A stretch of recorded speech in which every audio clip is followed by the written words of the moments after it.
By the way, I want to say just having heard that last presentation about Oakland, I'm now for the last couple of years an Oakland resident, and I am so excited about what's happening in Oakland, and I'm so grateful for the change that's happening in the city. It's a great city.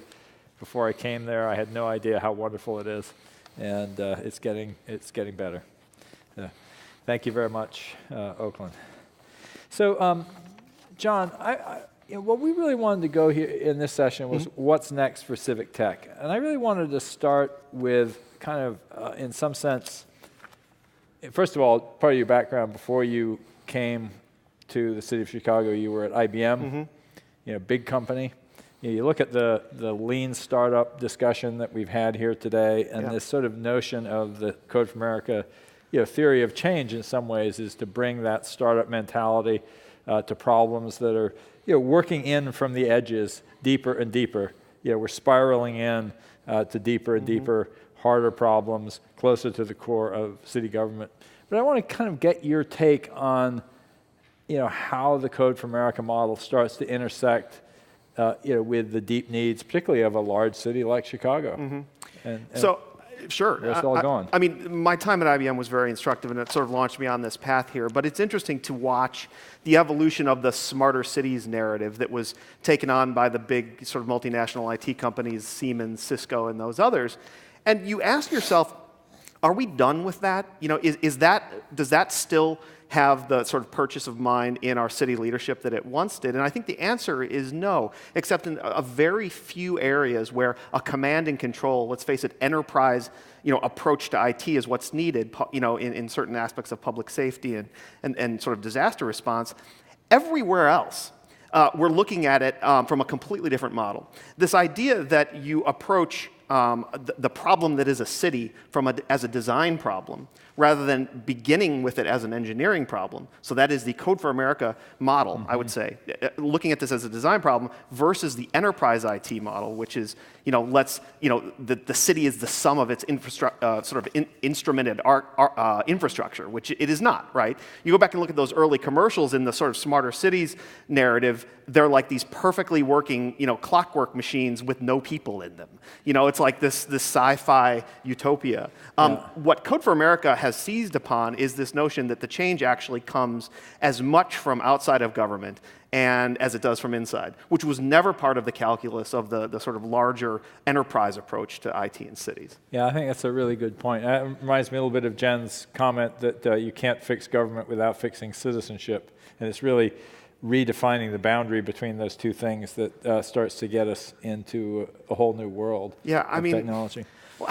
So I've been with Mayor Emanuel for 2.5 years, and the thing that I've realized is that I actually care more about changing the city than I do about city government, which isn't to say that I'm not interested in government change. That is the single largest lever in affecting change and livability. But it really was Code for America, and the brigade in particular, that showed me how much outside force can be brought to bear simply through examples that we have a company called Open City. We've got the Smart Chicago Collaborative. They're all happening at the periphery, enabled by certain of our policies, but the flow back to the innovation that's happening inside the government is precisely because of what's happening outside government. Yeah, I think that's a really important point. I talk a lot about the idea that government should act like a platform provider, and what that means is the government's job is to figure out what things it can do that will enable those outside innovations. Yeah. And I think a lot of what you've done with things like open data are part of that, certain activities around citizen engagement, but then you allow actually the city itself to be part of the platform. Well, and you say, okay, fine, but you're never gonna tap the community of sort of civic developers who are doing this on the side to revamp your ERP system or your cybersecurity. Maybe not. Yeah. But the effect on the other systems that they have revamped or had us rethink is that we approach procurement of those systems differently. We have a conversation with the vendors, our established vendor pool, and say, you need to emulate these folks over here. You need to exhibit the agility and the openness that they do, or the other vendor, your competitor, who I'm also talking to, is going to eat your lunch. And that's why we are putting an RFP out for a new 311 system. If you read that thing, it is heavily informed by what we learned during the Open 311 project that we did with the fellows. Right. So it may be a traditional, sorry, go ahead. Yeah, so the point is that Code for America doesn't need to grow up and do big projects like IBM does. It needs to keep doing what it does, and it will change the way that people like IBM approach the city. Well, I think, well, maybe not IBM. No, the complexion of the vendor pool is a creature of city's own making. Yeah. I mean, they react with lethargy because we've never asked them to do otherwise. Yeah. You know what I mean? And so the most immediate thing that Code for America does is change the way that the chief procurement officer and the chief information officer are formulating their requests back out to that vendor pool. Yeah. So that's huge. Yeah. That's huge. But so let's talk a little bit about experimentation. We had talked before about what the unique opportunities might be to experiment and innovate at the local level that we're not fully taking advantage of yet. If we want to look forward, where should we be going? The first is, and Code for America is very definitely at the forefront of this, is the last place for design thinking to actually penetrate in large organizations is government, in my opinion. It just doesn't exist. And the fact that from the very beginning, Code for America has always paired engineers with designers is a good thing. That's a huge opportunity to think about design as the lever to connect the needs of your residents and businesses with the city. The second is a much more granular civic engagement with people.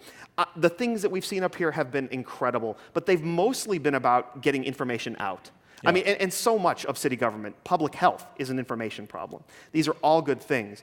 But we've seen an example in Chicago through the Smart Chicago Collaborative called the Civic User Testing Group.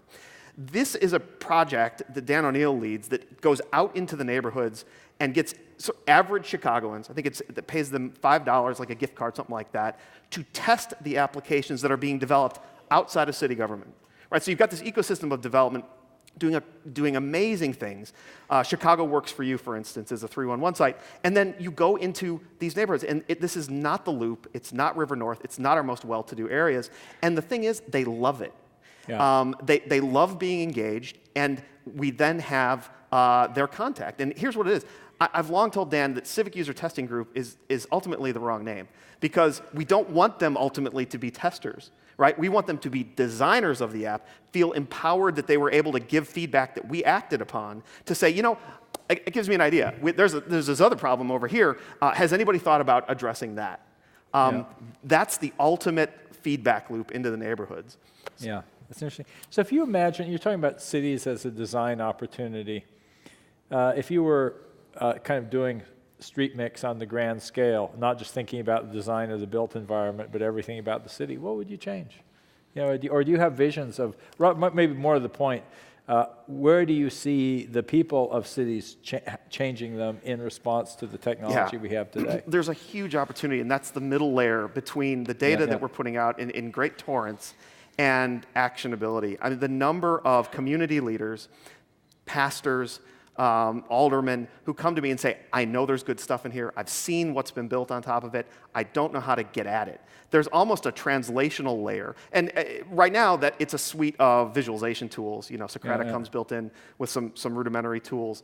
The person, the organization, the business that solves that middle translation layer is going to change how we interact with things. Because city government and even the community of developers that have grown up around the edges doesn't have the capacity to work with every community group. And I honestly think this is a design problem. It is a design problem to make that data actionable.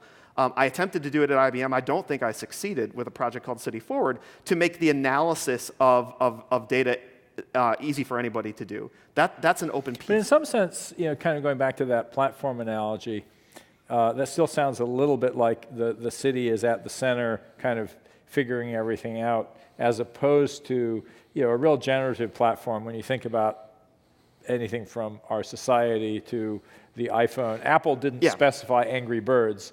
They created a situation where somebody could create this crazy thing and it could be discovered and flower in a same way that some business or some nonprofit could do something in the context of a city and have it, win and become powerful and successful. Yeah, I don't. we will always be at at one of the central nodes in the sense that we generate much of this data. We were one of the first cities, the former CIO in Chicago, Brett Goldstein, who will be here tomorrow, and Mark Head in Philly, were the first cities to fork their data, their portals into GitHub, to try to wire that system back into a more collaborative process. But the other thing that I think of a lot is city government's one big lever for change in cities, but there are some others that we've kept out of this community. I bet there are very few practicing architects, urban designers, real estate developers in this audience right now. And that's a little weird to me, right? Because they throw many of the levers in city change. Now, obviously, they are they are working for the private sector or they are hired by government. But we've got all these tools now. I mean, just some of the amazing things that we've seen for managing a city that we've seen today. Those same tools don't exist in the design of the city process. We're building something that's it's been compared to the High Line. It's called the Bloomingdale Trail, the 606, that crosses 7 different neighborhoods. It's like the ultimate public infrastructure project because it's got so many different constituencies.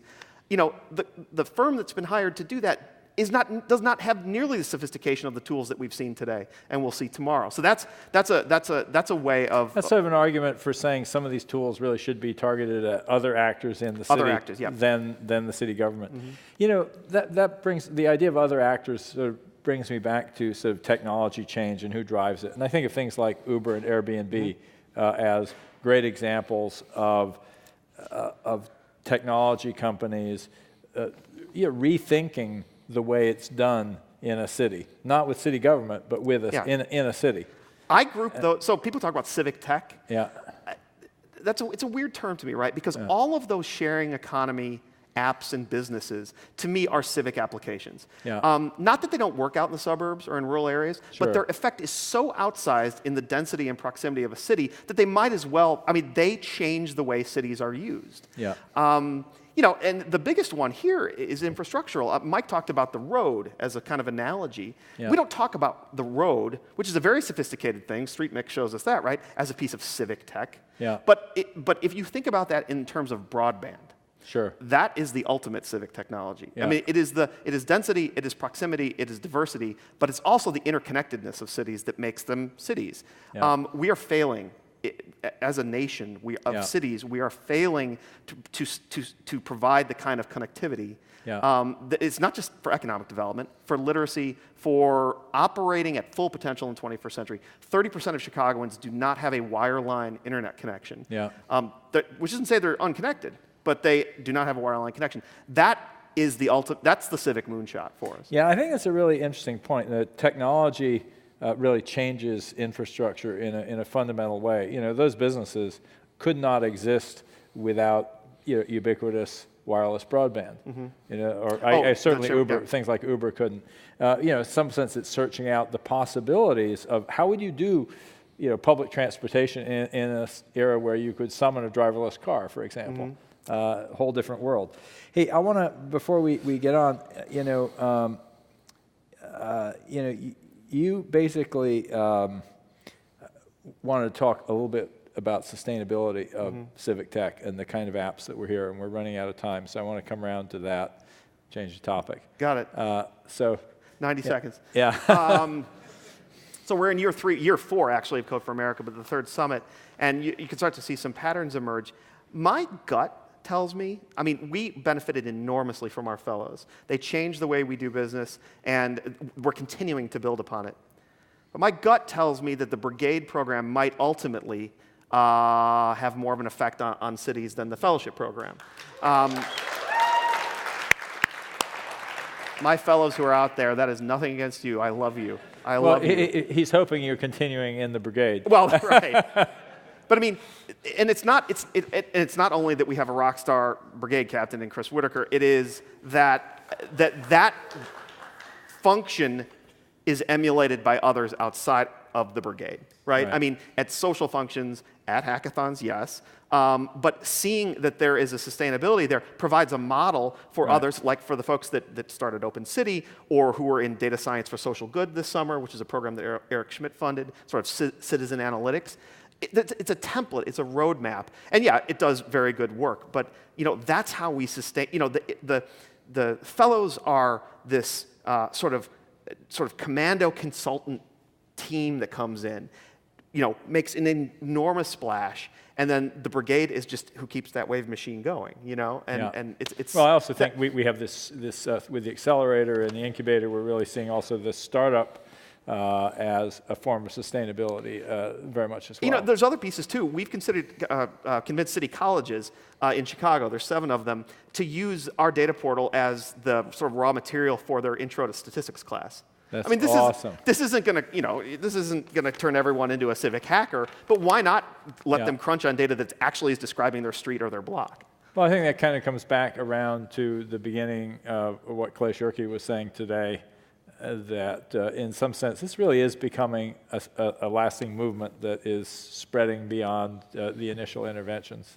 Absolutely. So it's awesome. So, John, thanks so much for all you've done in Chicago. It's been awesome. Thanks. Thanks for your support.